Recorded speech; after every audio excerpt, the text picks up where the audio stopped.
ছোটবেলায় যখন মিনার কার্টুন দেখতাম, ওই মিনার কার্টুনে মিনা বলতো আজকে কিন্তু সকাল থেকে আমি অনেক কাজ করছি। চুলা জ্বালাইছি, রান্না করছি, কাপড় কাচছি, বাসন মাজছি, তারপরে আরো কত কি কাজ করছি। তো আমার অবস্থা হয়েছে তাই, আজকে কিন্তু আমি সকাল থেকে অনেক কাজ করছি। এই ভিডিওটা ছিল গত শুক্রবার দিনের। সকাল থেকে অনেক কাজ, শুক্রবার দিন যেন আরো বেশি কাজ, রান্না বাড়া, কাপড় কাচা, মানে অনেক অনেক বেশি কাজ থাকে ওই দিন। আরো এই কাজগুলো করতে করতে প্রায় সন্ধ্যা হয়ে গেছে। তখন আমি স্নান করে খেতে বসলাম। আমার দুই ছেলের আর তাদের বাবার তো সেই বেলা 2:30-3টার সময় খাওয়া দাওয়া হয়ে গেছে। আমার নিজেরই খাইতে মন চাইছিল খিচুড়ি আর মাংস। দুপুরবেলা তাই রান্না করছিলাম।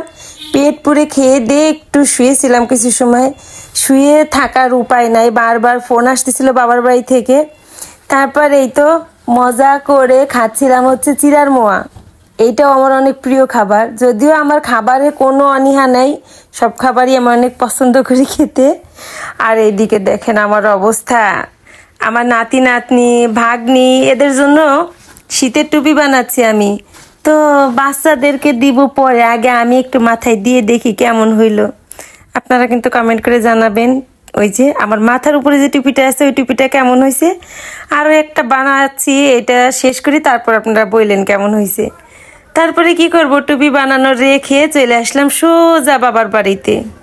এদিক থেকে বারবার ফোন আসতেছিল। শুক্রবার আমার মেজো বোনের বর আসছে বাবার বাড়িতে। আমরা না যাওয়া পর্যন্ত আবার তাদের আড্ডাটা জমে না। আমার বরমশাই, আমি, আমার দুই ছেলে সবাই মিলে আসলাম। তারপরে তাদের আড্ডা জমে ক্ষীর এসে দেখি আমার মেজো বোন অনেক স্বাদ করে চা বানায় রাখছে আমার জন্য। আসা মাত্রই সে চাটা হাতে দিল। যদিও আমার ছোট বোনটা ছিল শ্বশুর বাড়িতে, সে বলতেছিল কি জানেন, ও শ্বশুর বাড়িতে যাবার আগে তো আমাদের জন্য চাটা করে রেখে যাইতে পারতো। ও তো জানে যে আমরা আসবো দিদিরা, এটা কোনো কথা। আর এই যে আমরা কিন্তু টাক দিয়ে চা খাই।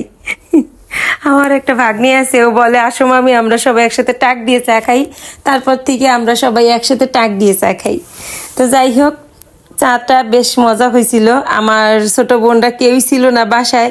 আমরা যখন বড়রা বাসায় যাই, ছোটরা ওরাই চা নাস্তা করে নিয়ে আসে, আমরা খাই, গল্প করি, আড্ডা দিই। তো ছোটরা কেউ ছিল না, আমরা দুই বোনে আসছি বাসায়, বাবা মা তো বাসায় একা। তারপরে এদিকে তো চায়ের আড্ডা জমিয়ে ক্ষীর। যদিও আমাদের ছোট্ট একটা মিটিং ছিল ওই দিন, আমাদের বাসায় সামনে একটা অনুষ্ঠান আছে সেই উপলক্ষে। তো আমরা এইদিকে সবাই চা খেতে খেতে মিটিং করতে অনেক ব্যস্ত। এইদিকে দেখেন আমাদের মা চলে আসছে রান্নাঘরে। আমি রান্নাঘরে এসে মাকে বললাম মা তুমি যাও, আমি নাস্তাটা বানাই। মা দিল না, মায়ের হাতের সন্ধান নাস্তা। এই যে দেখেন কি রান্না করছে মা। তারপর মাকে আমি বারবারই বলছিলাম মা তুমি যাও আমি রান্না করি। মা রান্না করে নিয়ে আসলো। আর সবাইকে দেবার আগে আমি খেয়ে দেখলাম কেমন হয়েছে মার হাতের রান্নাটা। তারপরেই তো খাওয়া দাওয়া শেষ করে, মিটিং শেষ করে সবাই যে যার বাসায় চলে আসলাম। তো ভালো থাকবেন সবাই, আজকের মতো ভিডিওটাই পর্যন্ত।